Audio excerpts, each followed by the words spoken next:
Another emotional day in the penalty phase of the Boston Marathon bombings trial.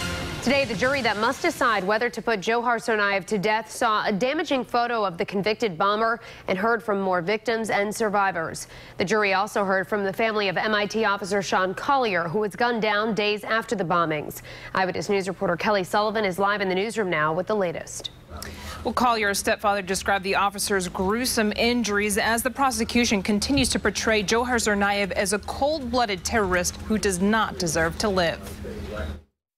This is the image lawyers for convicted Boston Marathon bomber Dzhokhar Tsarnaev fought to keep the jury from seeing. The photo, which is now part of evidence, shows Tsarnaev making a crude gesture to a jail camera hours before his arraignment. Ballroom dancer Adrienne Hazlitt-Davis survived losing part of her leg in the bombings.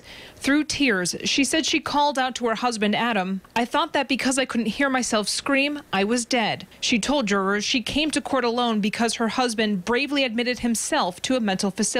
Survivor Eric Wally, who still has shrapnel lodged in his brain, choked up and struggled to find words to explain being separated from his wife after the bombing. Finally managing, "She thought I was dead. I thought she was dead." The stepfather of slain MIT police officer Sean Collier called his murder devastating, telling the court Collier's mother was so distraught she couldn't get out of bed for months.